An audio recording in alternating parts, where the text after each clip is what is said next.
pues para entenderla un poco mejor, cómo tiene que estar integrada, ¿no? ¿Qué elementos integran una constitución para que ésta sea una constitución legítima? Decíamos que no solamente hace falta los elementos formales, sino principalmente los elementos materiales.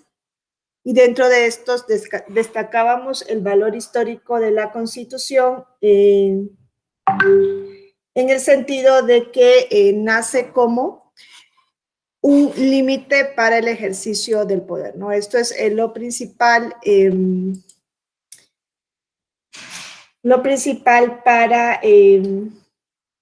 para poder acatar lo que establece la Constitución, que sea realmente un límite para el ejercicio del poder. Y ayer decíamos que no solamente se debe contener separación de poderes y relación del Estado con la ciudadanía, sino que esto se debe concretar en una Carta de Derechos que realmente sea garantizada, ¿no? Y aquí también México tiene una importancia fundamental en cuanto a la configuración de las garantías de los derechos, puesto que todos sabemos que la primera garantía, y quizá podríamos decir incluso la más fundamental hasta el día de hoy, ha sido el juicio de amparo, ¿no? Y esto nace en México en una constitución estatal en el siglo XIX, y era una cuestión de la que el mundo pues no podía, o sea, era deudor, el constitucionalismo era deudor de este mecanismo, porque vamos a ver que los derechos se fueron incorporando a las declaraciones, pero lo que no existía era este instrumento para realmente hacer valer estos derechos, principalmente frente a los actos de autoridad. Entonces vamos a ver cómo la historia de las declaraciones de los derechos está íntimamente relacionada con la historia del constitucionalismo. Declaraciones de los derechos podríamos decir que son como la base fundamental para el surgimiento del constitucionalismo, que ya hemos dicho es la corriente del pensamiento que busca limitar el poder a través del derecho. Eso es en sí el constitucionalismo, ¿no? Es el último intento que se ha hecho por limitar el poder que antes era ilimitado, por limitar el control, el poder político a través del derecho. Vamos a ver que las primeras declaraciones de los derechos surgen en la Edad Moderna, aunque antes de la Edad Moderna, en la Edad Media, vamos a encontrar una declaración de derechos importantísima para la humanidad, que es la Carta Magna inglesa. Incluso algunos estudiosos del derecho constitucional histórico nos sitúan declaraciones de derechos antes de la Carta Magna o de manera coetánea con la Carta Magna en los reinos de Castilla y Aragón, principalmente en el Reino de Aragón, que todos sabemos que luego forma lo que hoy se conoce como España, ¿no? Que es uno de los reinos que integran España. Pues una parte del constitucionalismo histórico también sitúa declaraciones de los derechos en ese momento tan remoto, ¿no? En ese momento histórico remoto, más allá de las declaraciones de los derechos, también nos dan un antecedente remoto del juicio de amparo, que sería una institución que existió también en el Reino de Aragón, para hacer valer estos derechos que en este momento eran más bien privilegios. No existía el concepto de derecho subjetivo que tenemos hoy día, eran más bien privilegios de determinados estamentos para hacerlos valer incluso frente a la autoridad del monarca. Pero no nos vamos a retrotraer a un momento pues tan antiguo. Quizás sí vamos a hablar de la Carta Magna inglesa, que es del siglo XIII, no pertenece a la Edad Moderna, pertenece a la Edad Media, para ver cómo fue como la piedra angular para que luego se viniesen dando estas declaraciones de derechos en edad moderna, que nosotros sabemos que esta edad moderna o este estado moderno surge una vez que cae el feudalismo, ¿no? Una vez que termina la Edad Media, y la fecha que se suele situar generalmente es el descubrimiento de América, ¿no? O la caída del Imperio Romano de Occidente. ahora me queda la duda si era de Occidente, pero es alrededor del siglo XV. Aquí comienza el Estado moderno, aquí comienza el Estado, el monarca, a aunar en su propia figura todos los poderes que antes le correspondían, por ejemplo, a los señores feudales y a las clases estamentales, y se comienza a dar un monopolio en el ejercicio del poder, ¿no? Es en el Estado moderno en donde vemos este monopolio, estas monarquías absolutas principalmente en Europa, y cuando se termina esta edad moderna, este Estado moderno, es cuando inician las revoluciones liberales y comienza la edad contemporánea, y ahí es donde surge el concepto de constitución. Con lo cual, este dato nos da una importante premisa, y es que las declaraciones de los derechos son anteriores a la Constitución. Primero hubo declaraciones de derechos en la Edad Moderna, y luego encontramos el concepto de Constitución en edad contemporánea, o que da inicio, ¿no?, ese concepto de Constitución a la edad contemporánea. Entonces, las primeras declaraciones de derechos que vamos a estudiar, quizá aquí sí vamos a añadir la Carta Magna Inglesa de 1215, que ya es una edad anterior, edad media. Vamos a sumar a la edad moderna esa Carta de Derechos inglesa, y luego vamos a pasar por las declaraciones inglesas, que serían la Petition of Rights de 1628 y luego el Bill of Rights de 1689, que el mismo nombre nos indica que es la Carta de Derechos de Inglaterra. Estas declaraciones de Inglaterra, pues también de alguna manera se exportan hacia América, hacia los Estados Unidos de América. Los colonos traen estas declaraciones de los derechos, y sobre la base de los mismos vamos a ver que se desarrollan otras aquí. En el periodo revolucionario, la Declaración de los Derechos del Buen Pueblo de Virginia es la primera, le sigue la Declaración de Independencia de los Estados Unidos, en donde se hace un guiño hacia la teoría del contrato social, pero también hacia el justnaturalismo racionalista.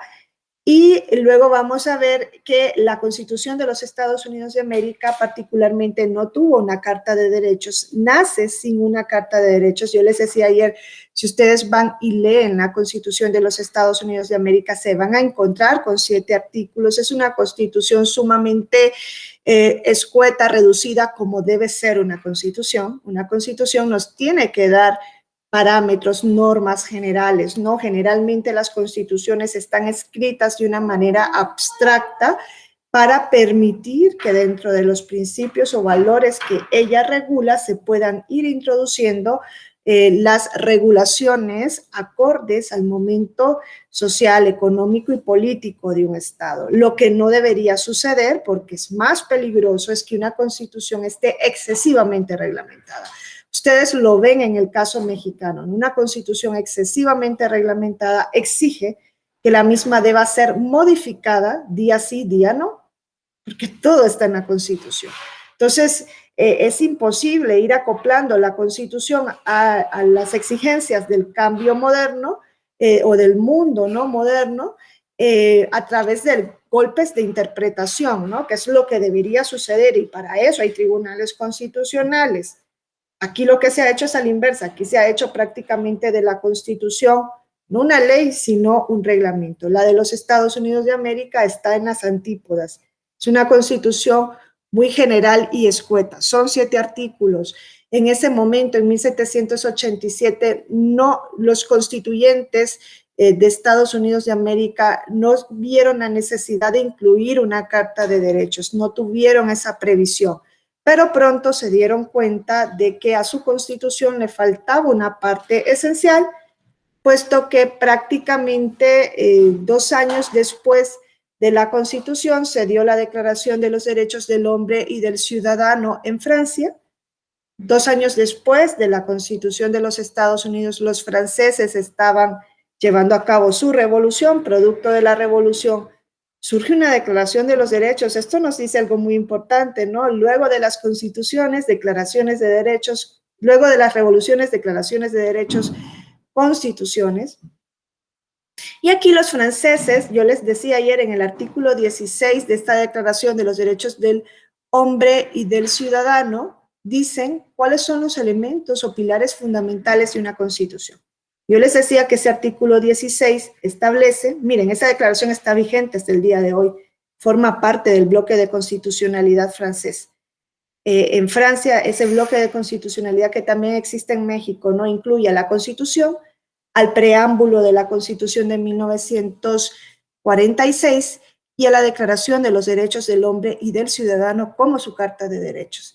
Ese artículo 16 que aún está vigente al día de hoy nos dice los pilares básicos de una Constitución son la separación de los poderes y la garantía de los derechos. Ahí los estadounidenses se dieron cuenta que a su Constitución le faltaba ese segundo pilar y por eso es que en 1789 comienzan a poner en marcha las 10 primeras enmiendas, 10 primeras adiciones a la Carta Magna estadounidense, que entran en vigor en 1791 y que se considera como la Carta de Derecho de los Estados Unidos de América. Entonces, este repaso lo vamos a hacer siguiendo este orden cronológico, en donde un papel fundamental lo tienen las revoluciones liberales que se dan frente al surgimiento, al absolutismo y que propician el surgimiento del constitucionalismo tal y como lo conocemos a día de hoy. En estas declaraciones de derechos en su conjunto, aunque tuvieron un panorama histórico diferente que le dio origen, pero estas declaraciones de derechos en su conjunto lo que van a constituir es el estatuto jurídico político del individuo frente al Estado. Esta es la razón de ser de esas declaraciones de los derechos, ser el estatuto jurídico político del individuo frente al Estado en la búsqueda, en primer lugar, de obtener una regulación más equilibrada de los poderes y luego, de manera consecuente, en la búsqueda de proteger al individuo frente al Estado. Y es por eso que ustedes también ven cómo, a raíz de estas primeras declaraciones de los derechos de la edad moderna y de inicios de la edad contemporánea, lo que surgen son los llamados derechos de primera generación, porque la finalidad era esa, contener el ejercicio de los poderes públicos, buscar un ejercicio equilibrado y luego, como consecuencia de esta contención del poder público, proteger al individuo frente al Estado, que es lo que persiguen los derechos de primera generación, ¿no? Son esos derechos que nos dan una especie de burbuja, ¿no?, de protección donde el Estado en principio no podría inmiscuirse. Son los derechos que exigen una abstención por parte del poder público. Entonces, comenzando con las declaraciones de los derechos, principalmente en Inglaterra, vamos a encontrar que en Inglaterra lo que se fue dando fue una evolución pragmática a través del tiempo, incluso a través de los siglos, para contener la actuación del rey.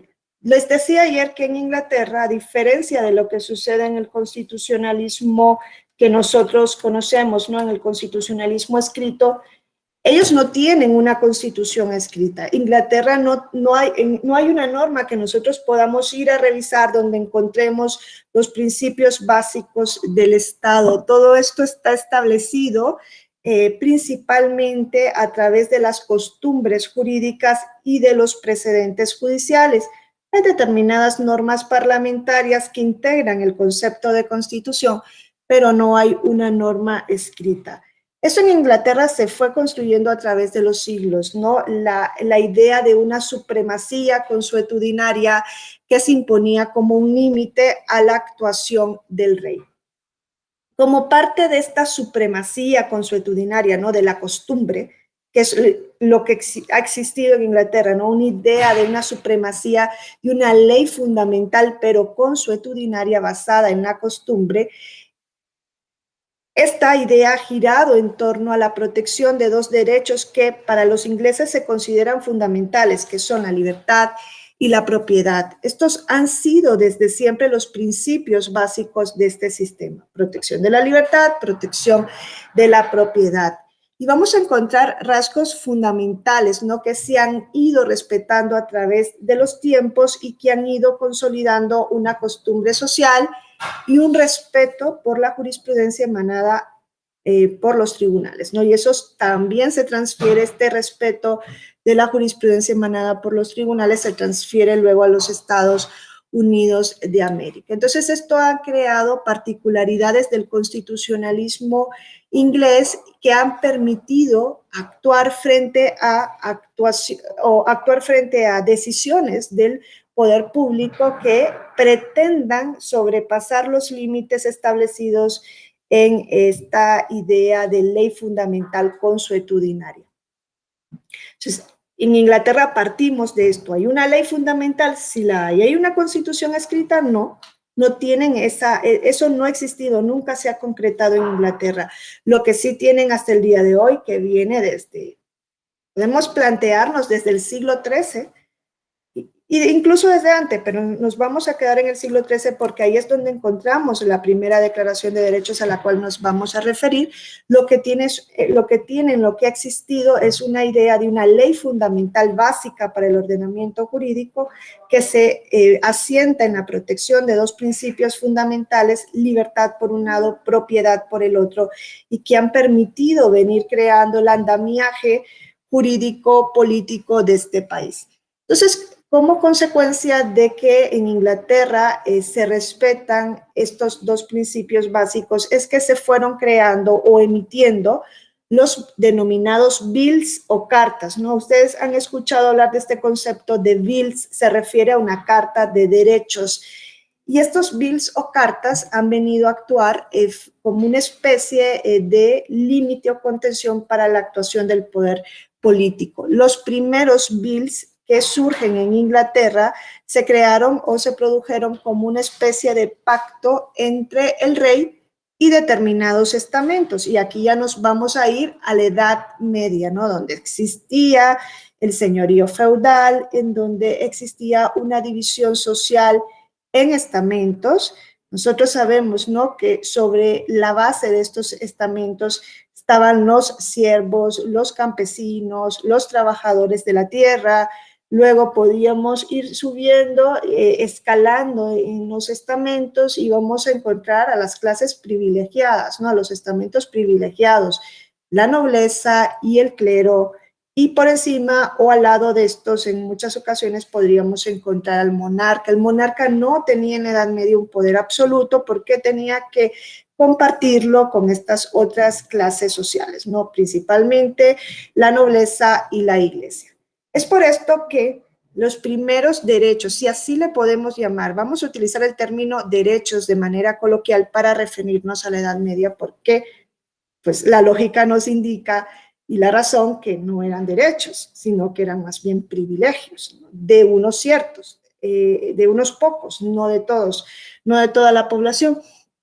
Entonces vamos a ver cómo esos primeros privilegios que nosotros vamos a llamar coloquialmente derechos de la Edad Media surgieron como pactos entre el rey y determinados estamentos en donde el rey cedía para el reconocimiento de algunas libertades. Inglaterra impone este precedente de bills o cartas que luego van a pasarse a América y van a ser pues prácticamente desarrollados hasta convertirse en derechos subjetivos.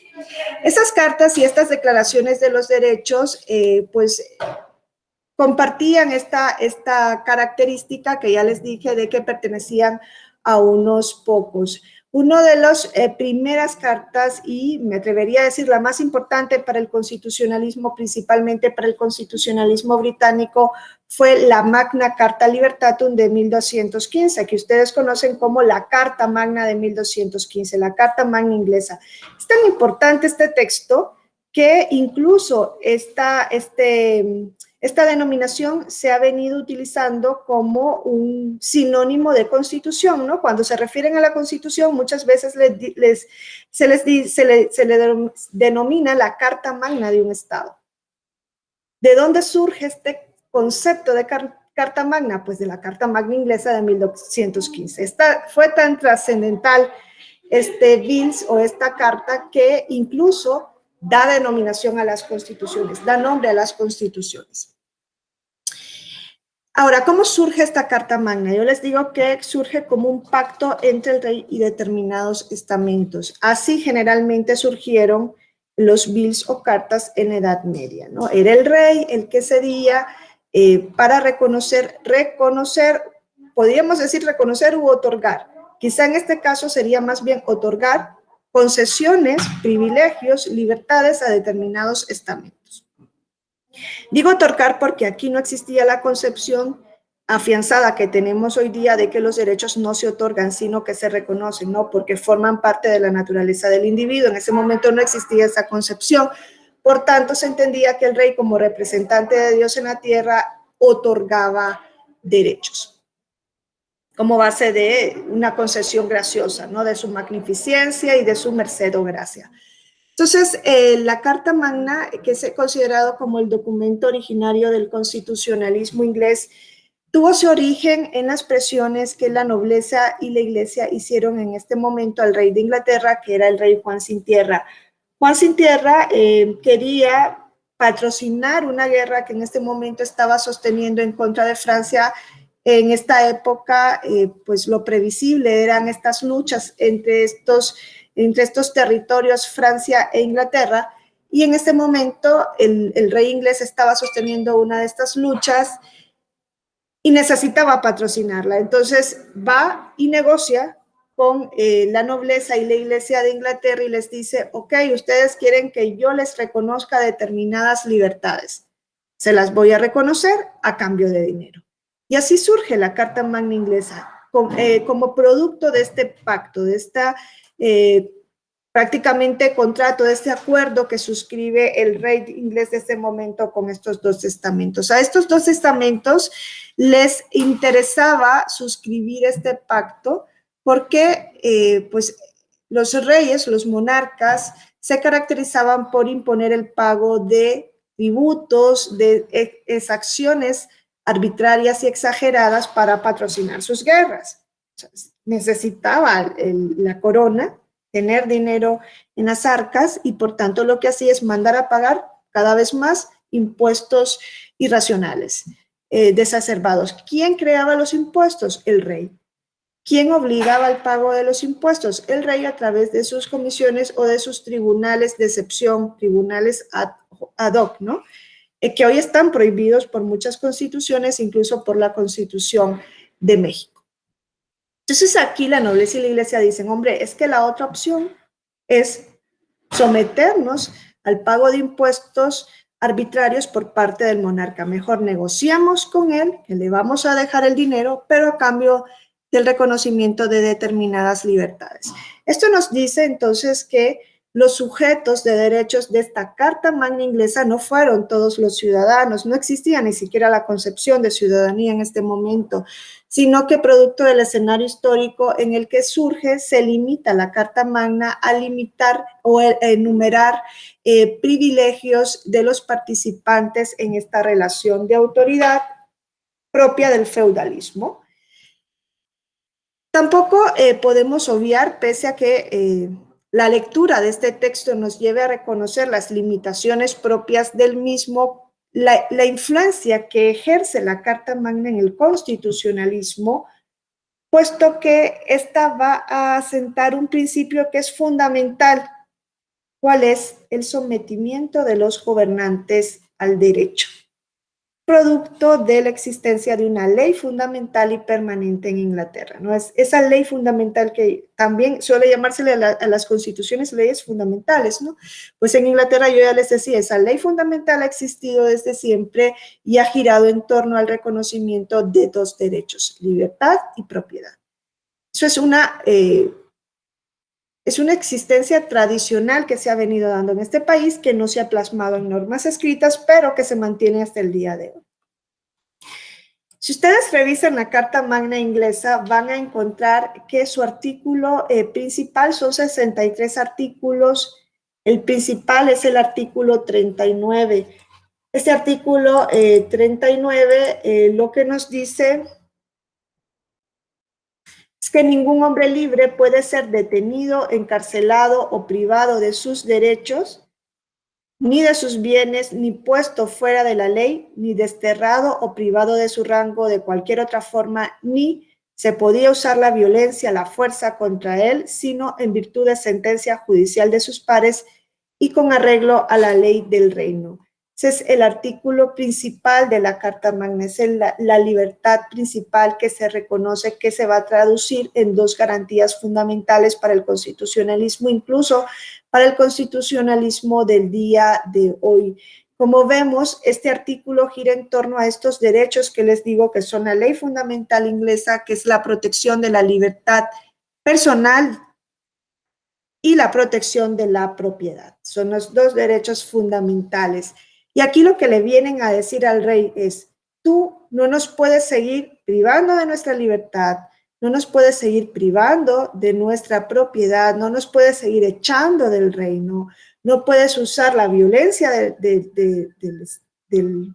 Estado, del reino, contra nosotros, porque tú no tienes esa facultad. En primer lugar, no puedes dictar leyes, no deberías dictar leyes, ya que no te corresponde. Los ingleses ya tenían esta noción de cortes, no tanto de parlamentos, sino de cortes que representaban los intereses de los estamentos. Estos no eran parlamentos porque el concepto de parlamento es representante del soberano, ¿no? Y siendo soberano en este sentido el pueblo. No existía esa concepción, sí existía la concepción de cortes estamentales, ¿no? Estamentarias, representantes de determinadas clases. Y aquí los ingleses tenían, ¿no?, esa idea de que eran estas cortes las que debían crear estas leyes, o al menos crearlas con la participación del monarca, pero ya no solamente el monarca actuando de manera individual. Eso por un lado. Y luego también le dicen, tampoco tú nos puedes juzgar e imponer una condena. Tiene que ser a través de sentencia judicial de nuestros pares. Si ustedes ven, este artículo de 1215 del siglo XIII crea las garantías que han llegado hasta nuestros días. Y siempre les digo, además estas dos garantías fueron la base fundamental para la revolución de las 13 colonias de los Estados Unidos de América. Dieron fundamento a esta revolución que se produce siglos después. Nuestro siglo XIII, la revolución de los Estados Unidos de América, es siglo XVIII. 5 siglos después se basan en este documento los colonos para lograr su independencia. Este artículo nos da dos garantías fundamentales que se denominan Judicium Parium Suorum, que es sentencia judicial de sus pares, y la Lex Terrae, que es la ley de la tierra. Son las dos garantías básicas que devienen de este texto. La Judicium Parium Suorum lo que nos dice es, no podemos ser juzgados por tribunales de excepción. Esos tribunales de excepción son los tribunales designados por el propio rey. Imagínense, el rey dictaba la ley, sentenciaba y ejecutaba la sentencia, no directamente, sino a través de comisiones. Cuando surgía un conflicto, el rey nombraba a alguien de su confianza para resolverlo. Y en ese momento los ingleses le dicen, ya no puedes actuar de esta manera, nosotros vamos a ser juzgados por nuestros pares. Es por eso que en los Estados Unidos de América existe el juicio por jurados, que son los pares, ¿no?, que no forman parte fundamental de nuestra tradición continental europea, pero sí de la tradición anglosajona, el juicio por jurados, que prohíbe ser juzgados por tribunales designados por el propio rey. Esto a día de hoy ha evolucionado. Miren, en la Constitución, si ustedes revisan, van a encontrar una garantía procesal que es indispensable, que es la piedra angular del proceso, que es la existencia del juez ordinario predeterminado por la ley. No, para ser procesado, una de las garantías es que se haga por el juez ordinario predeterminado por la ley. Esto tiene su antecedente en la Judicium Parium Suorum, en el juicio por jurados, en el juicio por pares de este artículo 39. Y la otra garantía es la ley de la tierra, la Lex Terrae. Y en este sentido, lo que se le decía al rey es, si nosotros vamos a ser juzgados va a ser conforme al conjunto de costumbres locales que conforman el common law o el derecho común del reino, que está basado en la protección de la libertad y de la propiedad. Es una garantía de legalidad, ¿no? Por la cual toda privación de libertad o de propiedad solamente iba a ser posible si mediaba una causa jurídica que estuviera establecida en el propio derecho consuetudinario inglés. Fíjense, si se hubiese llevado a cabo la efectividad de esta Carta Magna, en este momento quizá hubiésemos visto un cambio trascendental en la humanidad, ¿no? Un rey limitado a través de estas dos grandes garantías que se plasman en este texto. El rey Juan Sin Tierra firma esta carta para obtener, ¿no?, el beneficio económico de la nobleza y de la iglesia, pero no la cumple. Entonces, los nobles, el clero inglés, ante el cumplimiento de esta Carta Magna, lo que hicieron fue unirse con los franceses. Hubo una guerra civil en Inglaterra y ellos se unen con los franceses para derrocar al rey Juan Sin Tierra. Efectivamente, el rey Juan Sin Tierra muere en esta guerra civil, no da cumplimiento a la Carta Magna. Cuando le sucede su heredero, su hijo, vuelven a negociar la Carta Magna con él, firma la Carta Magna, pero se siguen dando incumplimientos a estas dos garantías fundamentales. Ya les digo yo que si se hubiesen garantizado desde ese momento el cumplimiento de estas dos garantías, otra cuestión hubiese sucedido en Inglaterra y en el mundo. Una de las razones por la que esta Carta Magna, aun y cuando es firmada por Juan Sin Tierra, se incumple y luego es firmada por su hijo y se vuelve a incumplir en gran medida. Una de las razones para esta falta de eficacia es que en este momento faltaba otra cuestión que es trascendental y que debe ir de la mano de las declaraciones de los derechos, y es un mecanismo para efectivamente hacer realidad estos derechos, ¿no? Estos pueden estar en textos y pueden decir estos textos que son vinculantes, pero ¿cómo realmente aseguramos que la autoridad se ajuste a esos derechos? Si no hay una garantía, por eso el artículo 16 de la Declaración de los Derechos del Hombre y del Ciudadano no nos dicen que uno de los pilares del constitucionalismo sea el reconocimiento de los derechos, sino que nos dice que es la garantía de los derechos.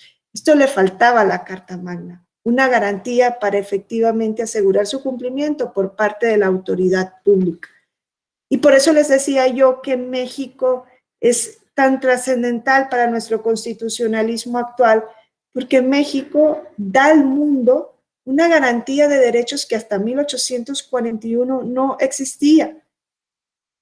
Se fueron dando declaraciones, pero no existían garantías de estos derechos. Quizás se pensó que estos derechos se garantizaban con estar en la Constitución, pero incluso pues una Constitución, si no tiene, yo les decía ayer, un mecanismo que asegure su supremacía normativa, es letra muerta.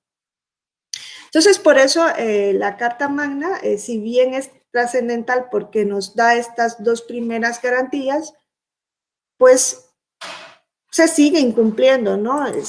Establece las garantías, pero estas garantías siguen siendo incumplidas por parte de la autoridad. Producto de ello es que en Inglaterra se fueron emitiendo, luego ya en el siglo XVII, otras declaraciones de los derechos. Ya en edad moderna, ¿no?, se van dando otras declaraciones de los derechos. Aquí también hay que tomar en consideración que en este momento pues ya se ha ido evolucionando en este estado y se ha ido fortaleciendo el poder del Parlamento frente al rey. En Inglaterra, a diferencia de lo que sucedió en Francia, la ruptura con la monarquía no fue abrupta, sino que se fue dando a través del tiempo. Y a través del tiempo los ingleses se fueron haciendo conscientes de esta ley fundamental básica que les protegía conforme a la costumbre social, la libertad y la propiedad.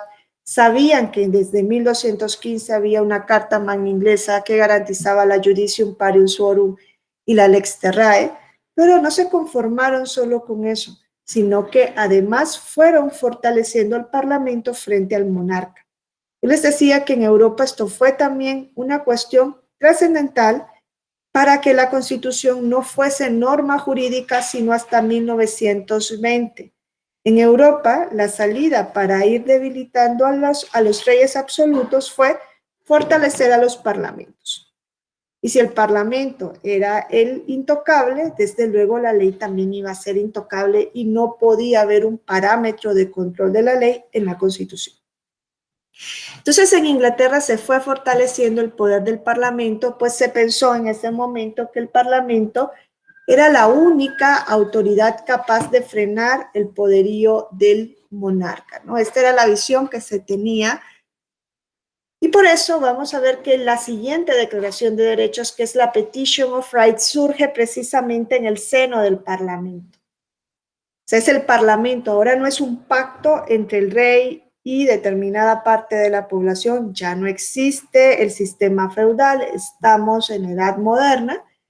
Entonces aquí ya no vamos a encontrar ningún pacto, sino que es el propio Parlamento el que le dice al rey, claro, con un lenguaje bastante mesurado, si ustedes leen la Petition of Rights y le dice al rey, tú pues has venido vulnerando determinados derechos que son considerados fundamentales para Inglaterra, aun y cuando desde la Carta Magna se han garantizado estas dos cuestiones fundamentales, seguía existiendo la reiterada práctica de cobrar el pago de impuestos, ayudas o préstamos exacerbados. Esos impuestos desde 1297 debían estar establecidos en la ley, o sea, debían estar establecidos por el Parlamento, que es otro principio que nosotros tenemos en nuestras constituciones, ¿no? No se pueden crear tributos sino conforme a la ley, como parte del principio de legalidad presupuestaria o tributaria. Y aquí se le dice, la aprobación de nuevos tributos tiene que pasar por el Parlamento, no obstante, sigues haciendo requerimientos ilegales para cobrarnos estos tributos y en casos de no pagar, detenernos, inquietarnos, privarnos de nuestra propiedad, expulsarnos del reino. Se le reconoce en un lenguaje, si ustedes leen la Petition of Rights, van a ver que es un lenguaje bastante humilde y mesurado, pero se le dicen las verdades al rey. Se le acusa también al rey de seguir creando tribunales ad hoc, tribunales de excepción, seguir creando comisiones que aplicaban la ley marcial con el desconocimiento absoluto de las formalidades de la justicia ordinaria, lo cual desde luego violaba lo establecido en la Carta Magna inglesa, que desde 1215 en Inglaterra mandataba el derecho a ser juzgado a través de una sentencia legal dictada por los pares o por un jurado. Entonces, así inicia la Petition of Rights. Esa petición de derechos inicia de esta manera, recordándole al rey estas iniquidades que seguía cometiendo, a pesar de que sus antecesores o uno de sus antecesores había firmado y pactado la Carta Magna inglesa. Y luego de recordarle todas estas iniquidades, pues se procedió a realizar un conjunto de peticiones de derechos, que no son peticiones de derechos sin valor, ¿no? Son peticiones de derechos que llegan a nuestras constituciones, entre ellas la prohibición de crear exacciones o imponer el pago de préstamos sin autorización del Parlamento, y también pues el límite para las comisiones del rey de no seguir juzgando si esto no lo hacían los pares. Entonces todo esto se vuelve a reiterar en la Petition of Rights, se vuelve a establecer esta Petition of Rights como un documento que va a ser un intento de limitar el poder del monarca. Se le dice al monarca, debe someterte a la ley. Creo que eso es lo principal de la Petition of Rights, ¿no? Esas 4 palabras, sujeción a la ley, que los agentes del rey, que el rey se sometan a las leyes y al estatuto del reino. Luego de esta Petition of Rights, 50 años después, surge otro documento que fue trascendental también para el constitucionalismo británico, que ustedes conocen mucho mejor que yo, que es el Habeas Corpus Amendment Act, el Acta de Habeas Corpus, que también vino a ser un paso fundamental para tutelar la libertad personal y que surge como una evolución del writ de Habeas Corpus, del writ of Habeas Corpus, que se desarrolla posteriormente en los Estados Unidos de América y que es una base, digo que lo conocen mejor porque es una de las influencias principales para el surgimiento del juicio de amparo. O sea, ambos, habeas corpus y juicio de amparos, van a ser mecanismos de protección de derechos, que es lo que estaba haciendo falta en estos momentos. En Inglaterra se venía trabajando el habeas corpus, es un mecanismo de protección de derechos, pero recuerden, no de todos los derechos, sino de uno en particular, que es la libertad personal. Eso es lo que protege el habeas corpus, la libertad personal. Y en este momento en Inglaterra el habeas corpus estaba bastante restringido. Solo protegía la libertad personal si la persona había sido privada de la misma, detenida, encarcelada, sin ajustarse a lo establecido en la ley. Si la detención había sido conforme a la ley, ya no se podía entrar a dar ninguna protección. Ergo, si la persona estaba siendo sometida a un trato de tortura, pero la detención había sido con base legal, en este momento el habeas corpus no permitía una mayor intervención. Hoy sí, porque a través del habeas corpus se tutelan derechos conexos, entre ellos la protección de la vida y de la integridad de la persona. Entonces, casi de la mano con la Petition of Rights se da, ¿no?, esta acta, esta ley reguladora del habeas corpus para precautelar la libertad personal. Y este habeas corpus se va desarrollando también producto de estos conflictos entre el poder real y principalmente la aristocracia inglesa. Luego encontramos el Bill of Rights, que les decía que es la Carta de Derechos de los Ingleses, y aquí pues también en este Bill of Rights es de 1689. Miren, si ustedes ven, las fechas son trascendentales también. 1689, saben que esta Carta de Derechos fue producto de un hecho histórico fundamental para la humanidad, que es la Revolución Gloriosa Inglesa. Un año después de la Revolución Gloriosa, los ingleses se dan un Bill of Rights.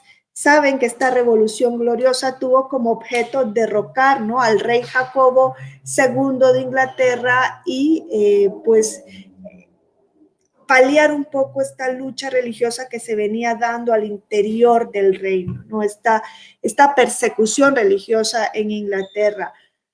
Se entiende que tras la Revolución Gloriosa de 1684 en Inglaterra se da un paso trascendental para acabar con la monarquía absoluta, pero como ven, en Inglaterra esto se va trabajando desde 1215 y llegamos hasta 1689, en donde se van dando pasos y pasos y pasos para ir limitando el poder absoluto del monarca. Entonces, en 1688 se entiende que se culmina de alguna manera con esta labor y se cierra el círculo iniciado desde la Carta Magna Inglesa al derrocar a Jacobo II y al limitar el poder de la monarquía. A partir de la Revolución Gloriosa de 1688, un año antes del Bill of Rights, ya el monarca en Inglaterra no va a poder legislar solo, ya va a tener que compartir esta función con el Parlamento.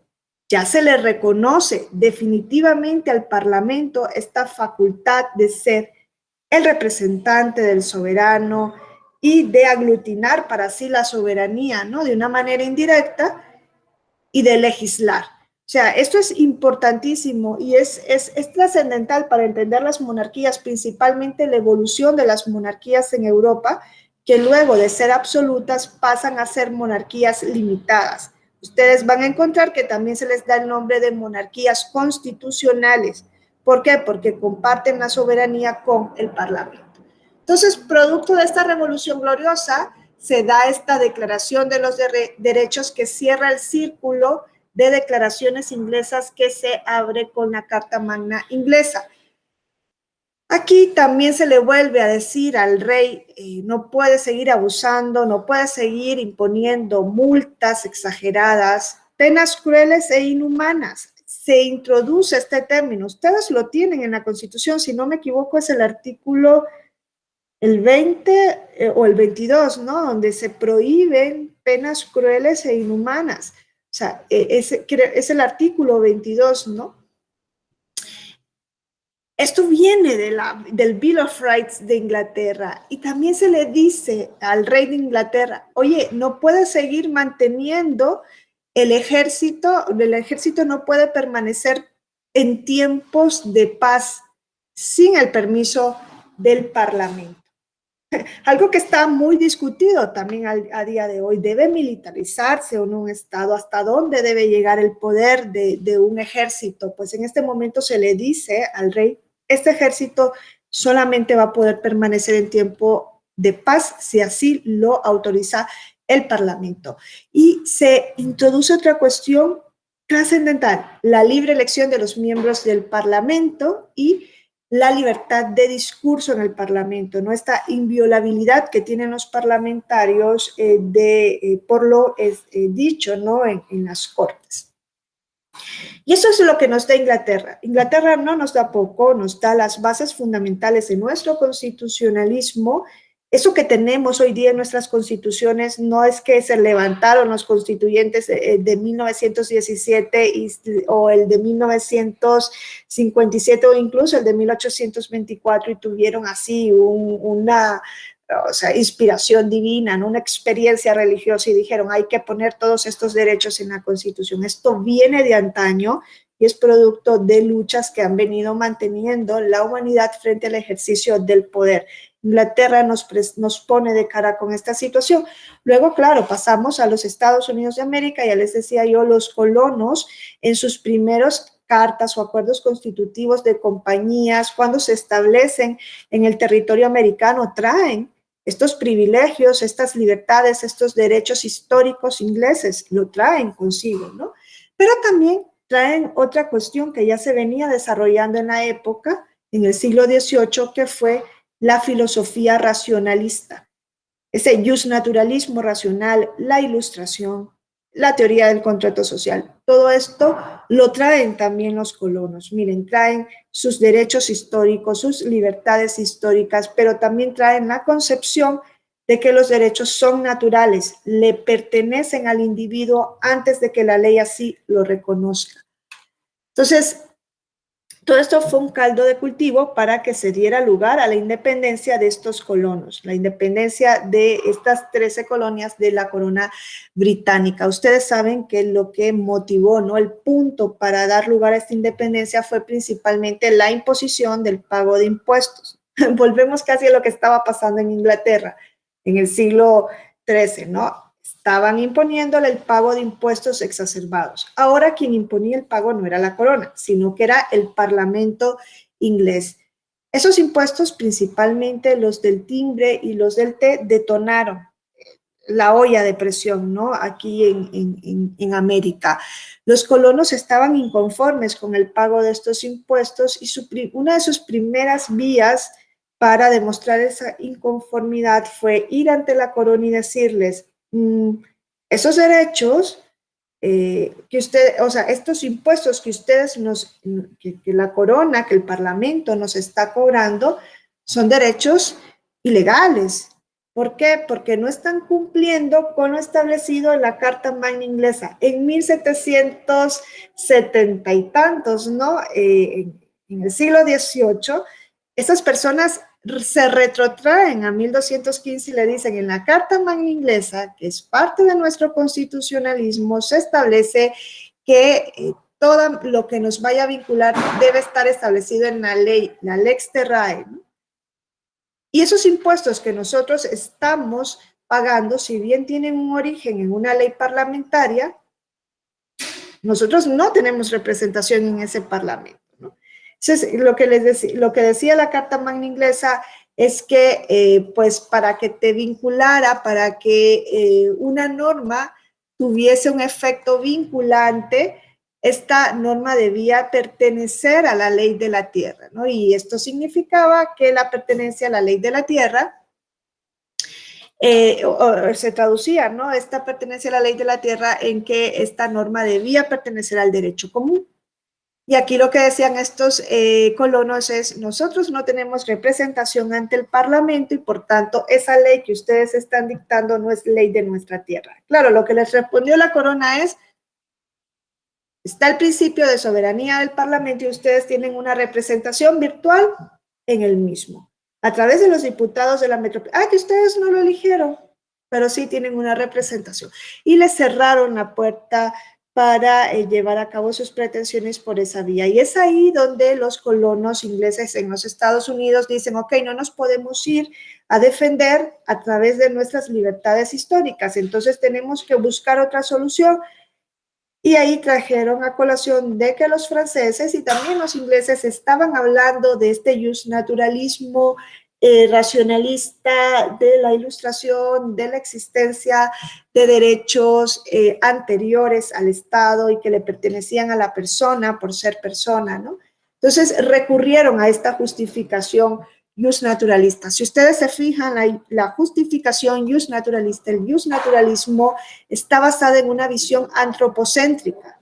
El justnaturalismo se funda en valores que hoy día son la igualdad, la libertad y la dignidad de la persona.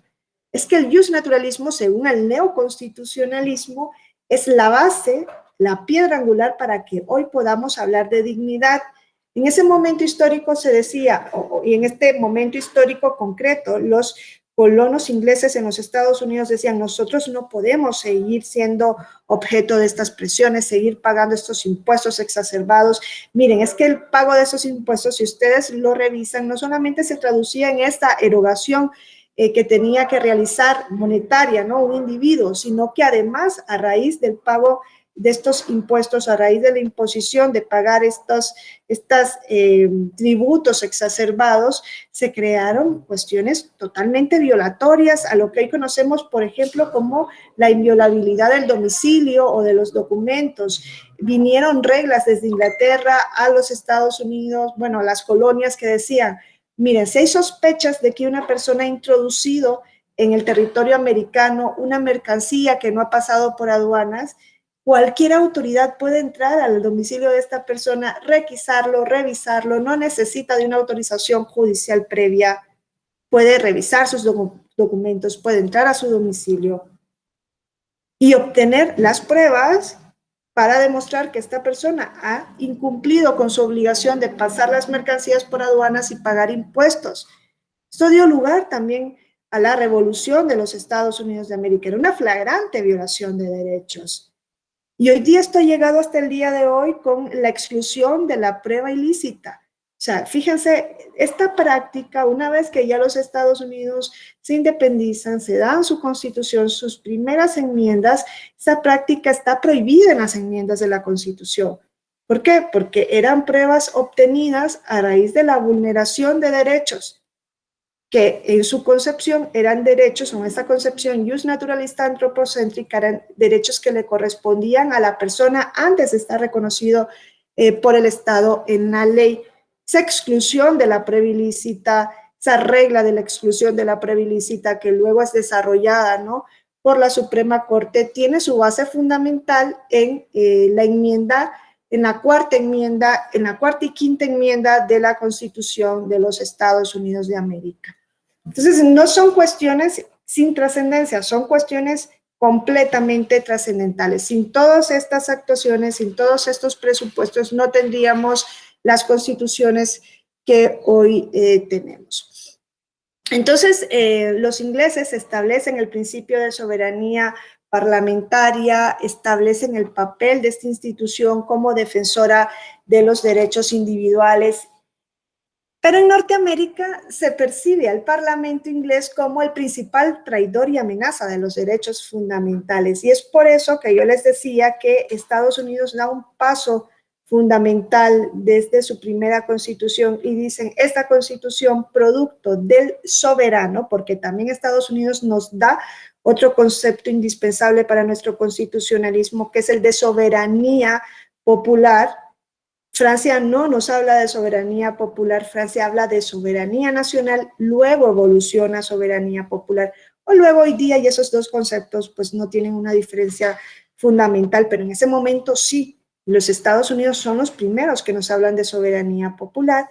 Producto de esto, entonces, lo que hace en estos colonos tras la independencia, es decir, hay que limitar al Parlamento.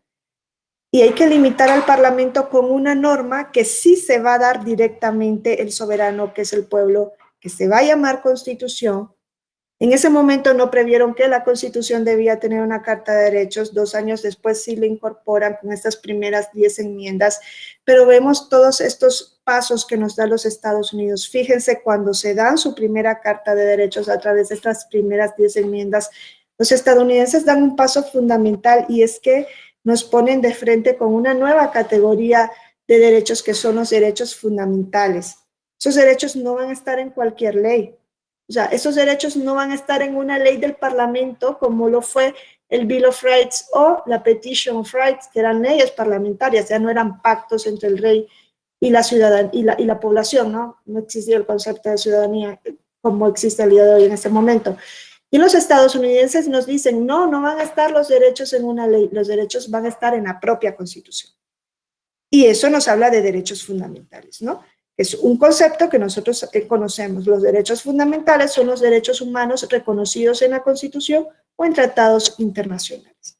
Por eso se establecía como crítica, ¿no?, que tras la reforma del año 2011, el término técnico que se tuvo que haber introducido en México era el de derechos fundamentales y no de derechos humanos.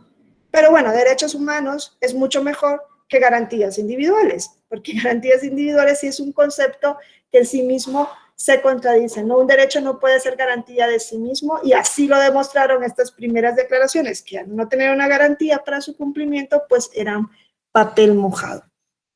Entonces, cuando llegamos a la Declaración de los Derechos del Buen Pueblo de Virginia, ya hay una evolución, ya el justnaturalismo racionalista forma parte de la mentalidad de los estadounidenses, ¿no?, de estos colonos ingleses que van a crear un nuevo estado.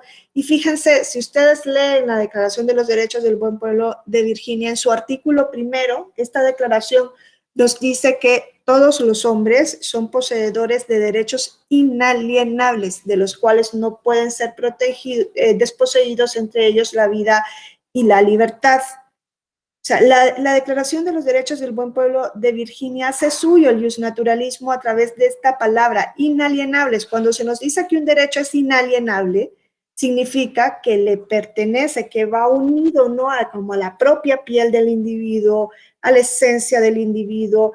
Esa inalienabilidad en este momento venía del concepto del justnaturalismo, de que los derechos formaban parte de manera natural de la persona. Hoy ese justnaturalismo podemos traducirlo en ese concepto de dignidad, ¿no?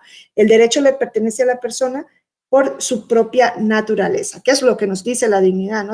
La dignidad es algo que no podemos definir, pero es una característica que le corresponde al individuo y no le corresponde, ¿no?, por ejemplo, a los animales. Ahora que decimos, los animales también tienen derecho, o la naturaleza no tiene dignidad.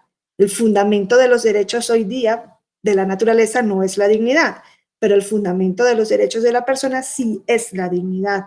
En este momento no se hablaba de dignidad, pero sí de derechos naturales y de derechos inalienables. La persona no los puede enajenar, no puede renunciar a ellos. Le pertenecen por ser persona. Entonces, esta Declaración de Derechos tuvo como referencia al Bill of Rights de 1689. La diferencia entre lo que sucede en Estados Unidos y lo que sucede en Inglaterra es que esta Declaración de Derechos se presenta como eso, como una auténtica declaración de derechos y no como un documento que recogía derechos propios del Parlamento. No es el Parlamento el que está diciéndole a un rey, no es el Parlamento el que le está diciendo al poder político, es una propia declaración que se está dando, si bien es cierto, por los representantes del buen pueblo de Virginia, ¿no? En ese momento sí dice, nosotros los representantes del buen pueblo de Virginia en esta convención. Esto es junio de 1776. Se reconocen derechos como el derecho al sufragio, que ya había sido también reconocido en el Bill of Rights de los ingleses.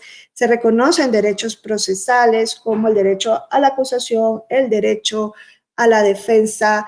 Se reconoce o se introduce la lex terrae y la judicium parum suorum de la Carta Magna inglesa, al decir que ningún hombre podía ser privado de su libertad sino por un juicio por jurados y conforme a la ley del país. Desde luego, esto es integración del artículo 39. Se prohíbe cualquier pena cruel e inhumana y se establece, ¿no?, la libertad de religión, que eso fue un punto fundamental y ha sido un punto fundamental en el constitucionalismo de los Estados Unidos de América. Luego, si ustedes revisan la Declaración de Independencia de los Estados Unidos de América, ese es un texto fundamental para el constitucionalismo. Esta Declaración de Independencia está marcada también por el justnaturalismo racionalista. Miren, el justnaturalismo racionalista fue construido por los franceses, pero también por los ingleses. Padre del justnaturalismo racionalista fue John Locke, un jurista, filósofo inglés. O sea, no solamente los franceses construyen esta ideología, también los ingleses lo hacen. Este justnaturalismo racionalista en la Declaración de Independencia se está marcada directamente cuando se reconoce que todos los hombres son creados iguales. Claro, es un justnaturalismo también de influencia teológica, porque dice son creados iguales y dotados por su creador de iguales derechos inalienables. Entre ellos están la vida, la libertad y ese derecho tan particular que se establece en el constitucionalismo estadounidense, la búsqueda de la felicidad. Se vuelve a utilizar el término inalienable como sinónimo de derecho natural. Pero algo importantísimo de la Declaración de Independencia, fíjense, la Declaración de Independencia está dando lugar al nacimiento de un nuevo Estado. Entonces, en la misma se establece claramente la teoría del contrato social. Y se establece esto que también es importante que nosotros defendamos hasta el día de hoy, que es la existencia de los derechos como la principal causa de legitimidad de un gobierno. O sea, un gobierno está legitimado no solamente porque ganó una elección.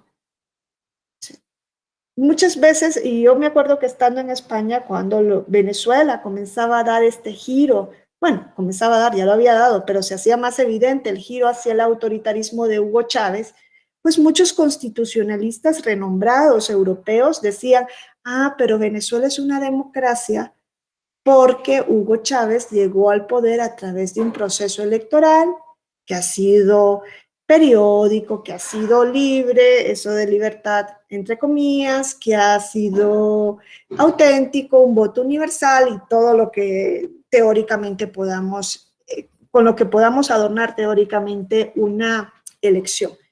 Se nos olvidaba que esta legitimación democrática era una legitimación democrática formal, ¿no? Procesal, la vía por la que llega al poder. Pero claro, detrás de esto habría que analizar otras cuestiones trascendentales. Yo les decía ayer, ¿no?, el estado del constitucionalismo, el estado de los derechos en un país.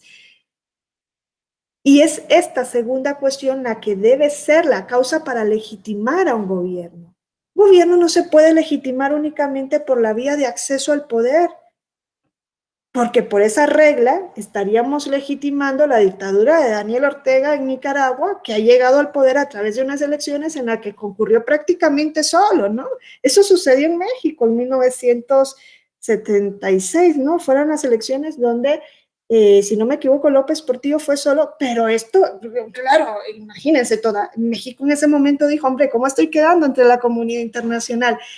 Al año siguiente se estaba dando una reforma política en México, que fue trascendental, ¿no? La reforma política de 1977 y que fue un proceso de apertura para poder avanzar en democracia en este país. Pero hay países en los que no va a suceder esto. No los podemos legitimar porque lleguen a través de la vía de las elecciones. Las elecciones son un piso, ¿no? Pero no son el techo de la democracia. Entonces, en la democracia deben tener un papel fundamental los derechos. Y en este sentido, la teoría del contrato social, y eso queda claro en la Declaración de Independencia de los Estados Unidos y en la Declaración de los Derechos del Hombre y del Ciudadano de los franceses, el papel fundamental de estos derechos debe pasar por ser la causa de legitimación de un gobierno. Y fíjense, los Estados Unidos de América en 1776 establecen lo siguiente: para garantizar los derechos entre los hombres, y digo entre los hombres porque era el concepto que se utilizaba en ese momento. A mí no me vengan con el cuento de que estas declaraciones incluían a las mujeres, no las incluían porque no éramos ciudadanas. Como escuché hace poco a un conferenciante, dice, si vienen con el cuento de que estas declaraciones que decían del hombre incluía a la mujer, que vayan a revivir a Olympe de Gouges y le digan que no fue guillotinada por en 1789 pretender que hubiese una declaración de los derechos de las mujeres y de las ciudadanas. Claro que no incluía a las mujeres. Por eso uso el término de hombres. Entonces, aquí se establecía que los derechos se instituían para legitimar el poder del gobierno, ¿no?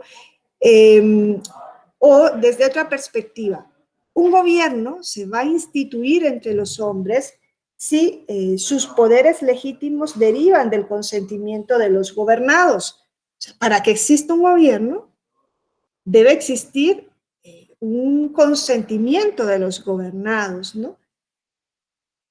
Pero para que este consentimiento sea legítimo, nos dice la Declaración de Independencia de los Estados Unidos de América, para que el poder sea legítimo, esta organización política, este Estado, tiene que existir únicamente a fin de garantizar los derechos del hombre. A ver, si ustedes van y leen la Declaración de Independencia de los Estados Unidos de América, en ella van a encontrar que queda claro o queda establecido algo similar a lo que voy a decir. En esta declaración decía, cuando en el curso de la historia se haga necesario para un pueblo disolver los vínculos que lo han ligado con un gobierno, está autorizado, decía el pueblo, para hacer caer ese gobierno e instituir a otro. Ahora, ¿cuándo se entiende que se rompen estos vínculos entre un pueblo y su gobierno? Pues cuando este gobierno no está trabajando para conseguir estos derechos que son inalienables de la vida, la libertad y la búsqueda de la felicidad. Es decir, se otorgaba esa posibilidad de derrocar a un gobierno si el gobierno no estaba cumpliendo con la finalidad para la cual había sido impuesto. Y esta finalidad estaba en la protección de los derechos. ¿Por qué los gobernados pueden crear un Estado? ¿Por qué podían crear en este momento los Estados Unidos de América? Porque tenían derechos. Es que el hombre renuncia a vivir en un estado de naturaleza porque en ese estado de naturaleza pues era la ley del más fuerte, ¿no? Entonces renuncia a vivir en un estado de naturaleza. Esa es la ficción del contrato social para crear una comunidad política. Le hace un estado para crear un poder político y ese estado va a tener la finalidad de proteger los derechos que el hombre ya tenía en el estado de naturaleza. El hombre tiene que ceder parte de estos derechos, entre ellos la libertad. Ya en una organización política nosotros no podemos hacer lo que nos venga en gana.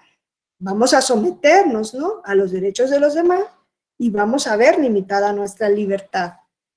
Entonces, eso es lo que dice el contrato social. El hombre renuncia a parte de sus derechos para crear una comunidad política, para crear un Estado, reconoce legitimidad de ese Estado y luego ese Estado tiene que trabajar para proteger los derechos de las personas, para proteger los derechos del hombre. Y como ustedes lo ven, la premisa para que surja una comunidad política es que el hombre tenga derechos, sino que entonces, ¿qué va a ceder para firmar el contrato social? Los derechos son anteriores del Estado y el Estado solamente va a tener como finalidad legitimadora el proteger los derechos del hombre. Por eso se ha decidido crear una comunidad política.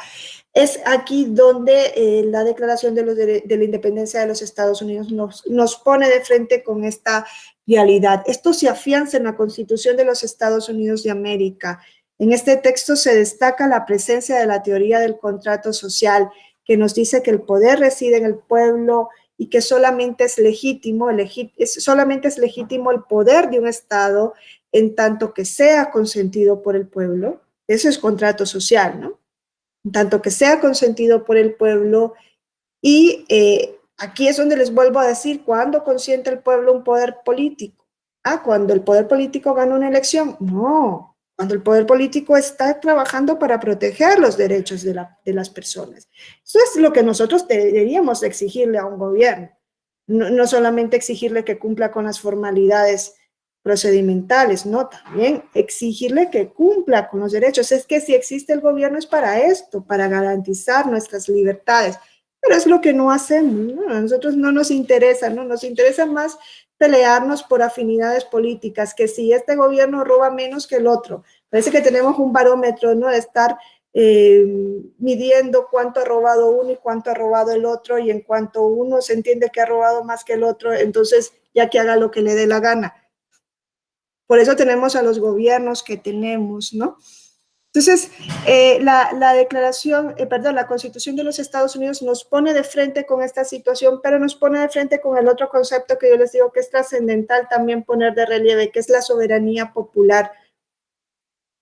Francia no nos da soberanía popular, Estados Unidos sí. ¿Dónde lo ven? Pues si ustedes se van a la Constitución de los Estados Unidos, van a ver que en el preámbulo dice: nosotros, el pueblo de los Estados Unidos de América, estatuimos y sancionamos esta Constitución. Es el Parlamento, no son los representantes del pueblo, el pueblo de los Estados Unidos, soberanía popular. Es ahí donde surge el concepto de poder constituyente del que hablábamos ayer. ¿Quién da la Constitución? El pueblo. Hombre, es cierto que no se van a reunir los 130 millones de mexicanos y mexicanas, no sé dónde, para crear una Constitución entre los 130 millones. Van a tener que elegir representantes. Pero es esa ficción la que se crea con el poder constituyente. Es el pueblo el que se da su propia Constitución. Esta Constitución de los Estados Unidos nos pone de frente con todas las cuestiones trascendentales del constitucionalismo: poder constituyente, Constitución como pacto fundacional de un Estado, legitimidad de un Estado a través de la protección de los derechos, constitucionalismo como límite del poder, separación de poderes, declaración de todo Estados Unidos nos da, ¿no? Concepto de derechos fundamentales aquí como que ya es el máximo apogeo de los derechos y del constitucionalismo. Hay una diferencia entre la Declaración de los Derechos del Buen Pueblo de Virginia y la Constitución. La Declaración de los Derechos del Buen Pueblo de Virginia la daban los representantes del Buen Pueblo de Virginia. La Constitución se la da a sí mismo el pueblo. El Bill of Rights, les digo que se introduce a partir de 1791. Aquí hubo la influencia francesa, ¿no? Que les digo del artículo 16 de la Declaración de los Derechos del del hombre y del ciudadano, y en estas 10 primeras enmiendas, pues ahí si se ponen a estudiarlas van a encontrar pues una carta de derechos muy completa que luego ha sido ampliada por la jurisprudencia de la Suprema Corte de los Estados Unidos de América: inviolabilidad del domicilio, de documentos, prohibición de aprehensión personal y arbitraria en la enmienda número 4, que les digo yo que esto es fundamental para el origen de la exclusión de la prueba ilícita, de la regla de exclusión de la prueba ilícita. Nos da también garantías procesales como el non bis in idem de la enmienda 5ª de la Constitución, protección de la propiedad privada, prohibición de penas crueles e inhumanas, la protección de la libertad ideológica, de la libertad de religión. Entonces, todo esto ¿no? se traducen en derechos de primera generación y del límite al ejercicio del poder. Luego los Estados Unidos se dieron cuenta de que la Carta de Derechos era necesaria, pero no suficiente, y pasó lo que les contaba ayer, ¿no? Se introduce la judicial review o el control judicial de la constitucionalidad, no solamente de actos, sino también de normas. Ese control de constitucionalidad que se introduce en los Estados Unidos a través de Marbury versus Madison. Y ya Francia es una historia diferente a la de los Estados Unidos. Francia llega a la revolución de manera abrupta. En Francia no se van dando declaraciones de derechos desde 1215, luego 1628. No, ahí es de manera abrupta. En 1780 y tantos se comienzan a dar estos movimientos, claro, producto de estas cuestiones ideológicas, racionales, y se rompe con todo lo que tenía que ver con la monarquía anterior, incluso con el derecho monárquico. Francia rompe con todas las estructuras que le recordaban al antiguo régimen. No fue artífice de varios textos, sino que los derechos se reconocen en un único texto que más que una declaración de derechos, lo que significa la declaración de los derechos del buen hombre, del hombre y del ciudadano, es el meollo, el núcleo del constitucionalismo contemporáneo que nosotros tenemos. ¿Qué nos da Francia? Pues nos da Estado de Derecho, no podemos decir que nos da Estado constitucional de derechos, porque en Europa la Constitución no fue norma sino hasta 1920, nos da el concepto de soberanía nacional. Francia nos da la separación de poderes. Los estadounidenses llegan a esta concepción de la separación de poderes a través de la teoría de Charles de Montesquieu, y Francia nos da un concepto de igualdad formal, no de igualdad sustantiva, no de igualdad en la ley, sino de igualdad ante la ley, igualdad formal. Francia venía también de una historia, ¿no? De un feudalismo, de un sistema estamental en donde cada estamento tenía su propio fuero, su propia norma, había una dispersión normativa. Por eso, cuando se da esta revolución, nos habla de que una ley para todos, una ley única para todos, de igualdad ante la ley, de que todos fuesen tratados por igual ante la ley. Claro, aquí Francia lo que deja atrás es que podemos ser iguales ante la ley, pero no ser iguales en la realidad. Por eso es que a día de hoy se ha ido dando el paso a otro concepto mucho mayor, ¿no? Que es el de la igualdad sustantiva. O sea, si la ley es la misma para todos y para todas, probablemente entonces en la práctica vamos a encontrar más desigualdades que lo que existía incluso en el periodo anterior a esta revolución liberal. Por eso es que el concepto de igualdad es un concepto que ha venido estando en evolución, pero también nos da el concepto de soberanía nacional. Ya les decía yo que esto ha sido superado a día de hoy. Hoy no podemos hablar de soberanía nacional como lo introducieron los franceses. A ver, no vamos a negar lo que decía Marx y Jelinek, tenían razón. Estas revoluciones y estos primeros derechos que surgen de estas revoluciones son derechos de corte burgués, ¿no? Los derechos liberales, los derechos del individuo frente al poder político eran derechos de corte burgués. Incluso en esta revolución francesa se dieron elementos, herramientas para garantizar una posición de privilegio a la burguesía. Era la clase que iba a salir privilegiada de este movimiento. Y dentro de estas herramientas estuvo el reconocimiento de la soberanía nacional. Si ustedes revisan tras esta revolución, tras la Declaración de los Derechos del Hombre y del Ciudadano, lo que se establece en Francia es que los derechos políticos no le correspondían a todos y todas. Ciudadanos eran solamente los hombres mayores de 25 años que tenían un determinado patrimonio.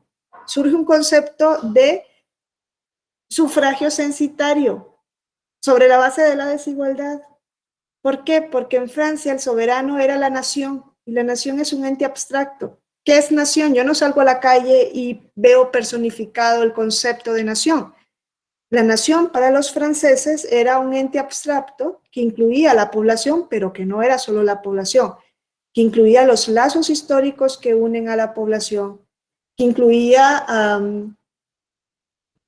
sus lazos culturales, que incluía ese proyecto común que tenían los franceses. Esto era nación, era todo este concepto.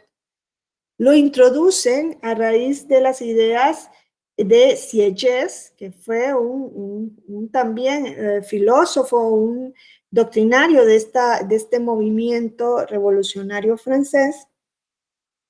Sieyès introduce este concepto de soberanía nacional como una forma de crear un privilegio para la burguesía. ¿Quiénes eran los que en ese momento tenían patrimonio en Francia? Pues los burgueses. ¿Y quiénes eran los que en un primer momento iban a poder elegir y ser elegidos? A través de este nuevo Estado que surgía tras la revolución, pues los burgueses. Por eso es que se introdujo el término de soberanía nacional, que luego se ha ido avanzando, ¿no? Y se ha ido convirtiendo en soberanía popular.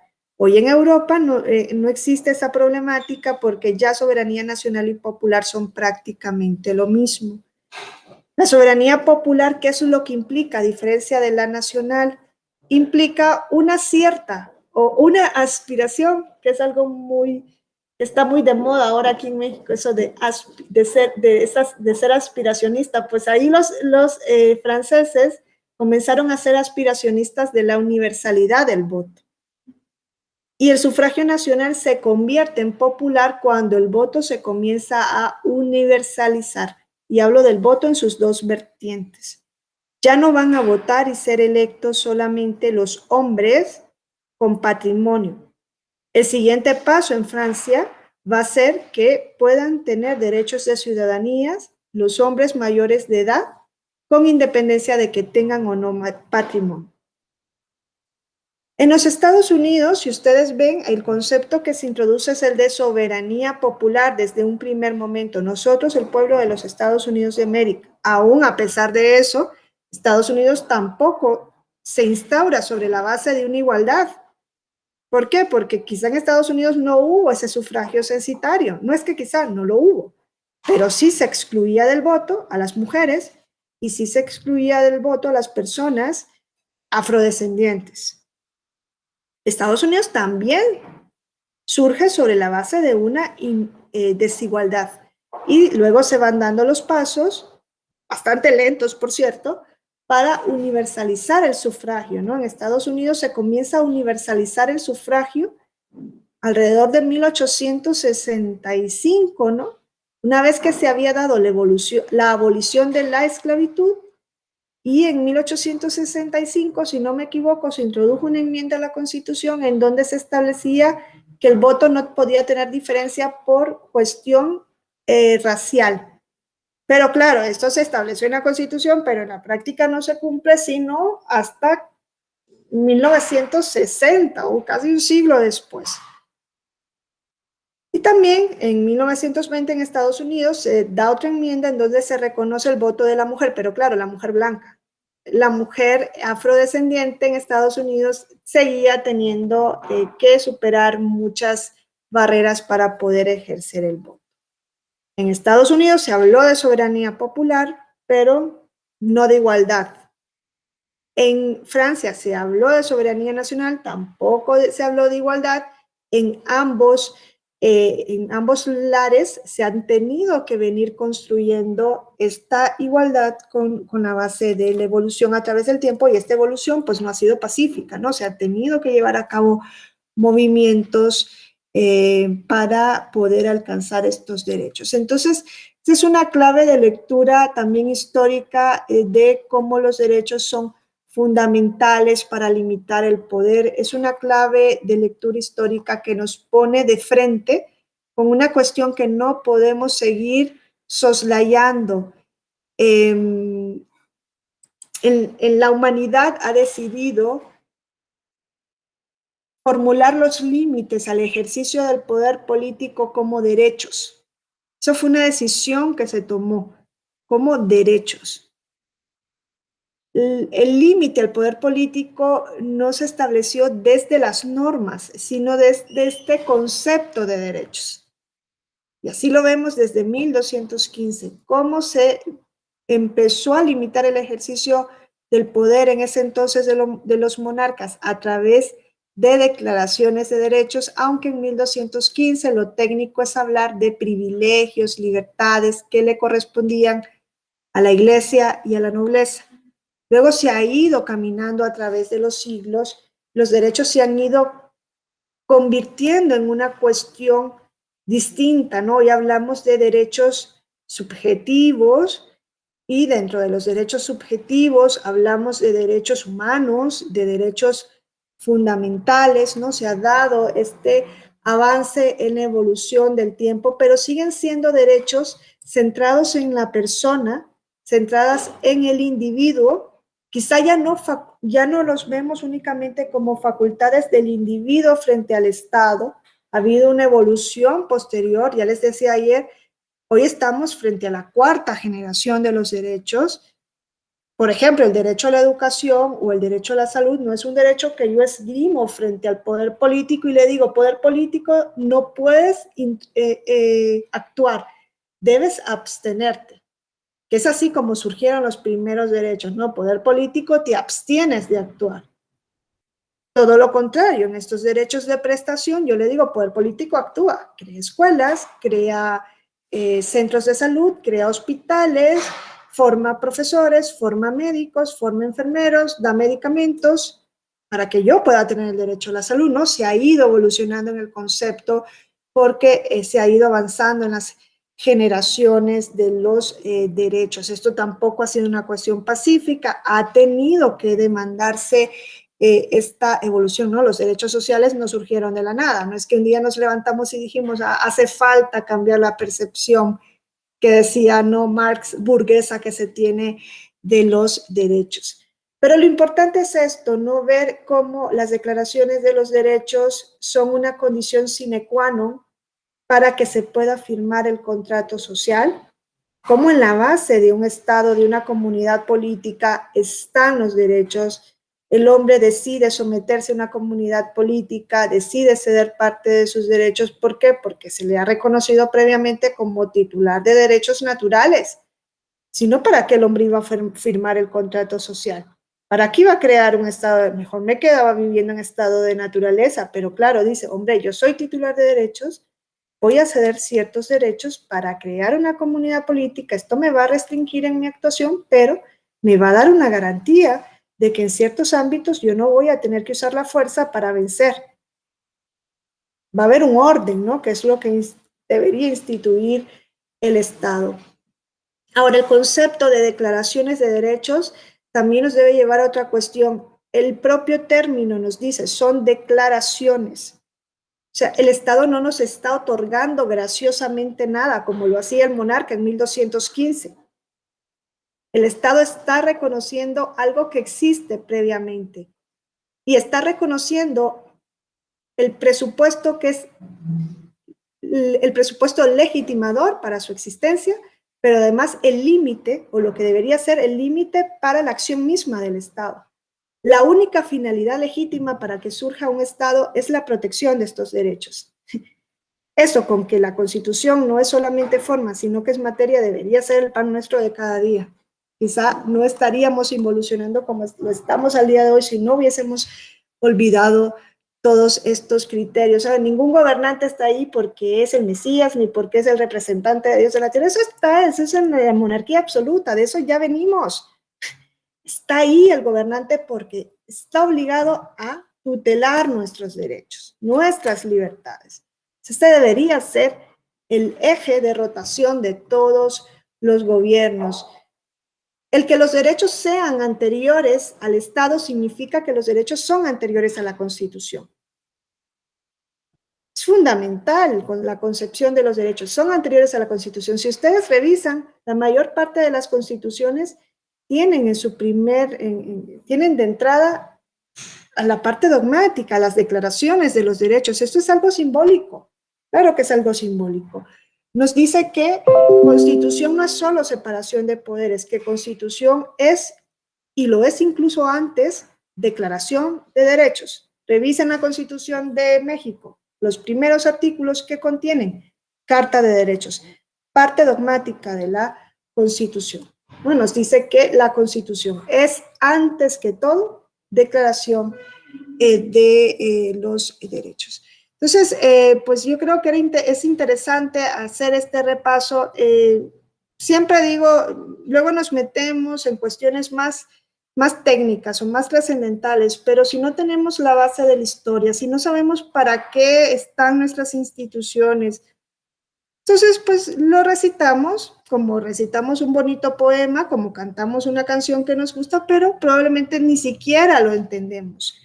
Es importante que como ciudadanos y ciudadanas propugnemos, ¿no? Porque los derechos sigan siendo la legitimación para la existencia de un Estado y el límite para el ejercicio del poder político. Si perdemos ese norte, podemos tener las declaraciones de derechos que querramos, pero estas van a ser, pues, letra muerta. Y es lo que sucede a nivel internacional. Si ustedes ven, cada día vamos fortaleciendo, ¿no?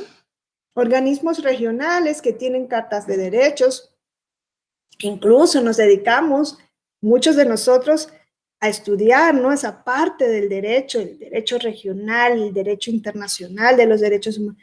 Pero en tanto en cuanto estos instrumentos no cuenten con mecanismos que realmente garanticen que en este caso los destinatarios, que son los estados, el poder político, se sometan a los mismos, reconozcan a los derechos como su fuente de legitimación, no pasa nada.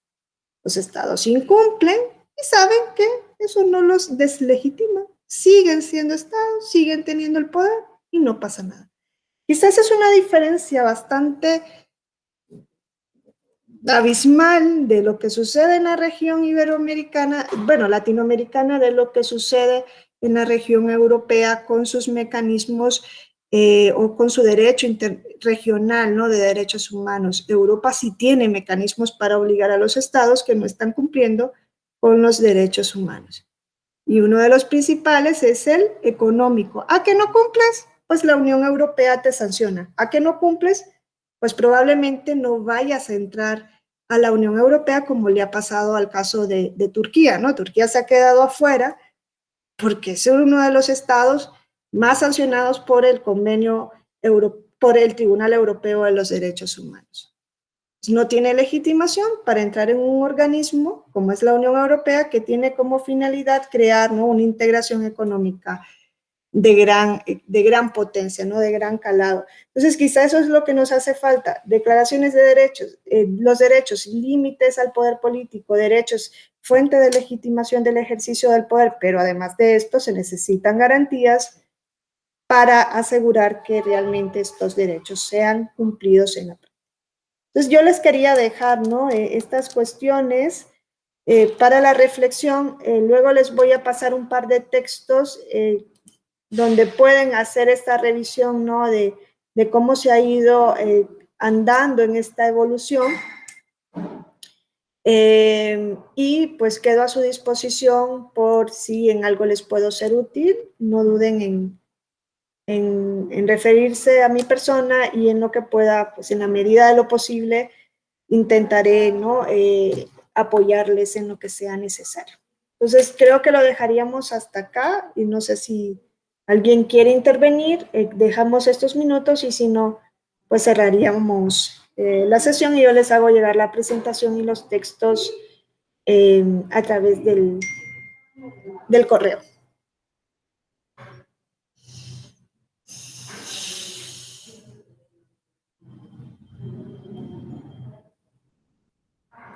Bueno, entonces cerramos la sesión y muchas gracias por haber estado ayer y hoy.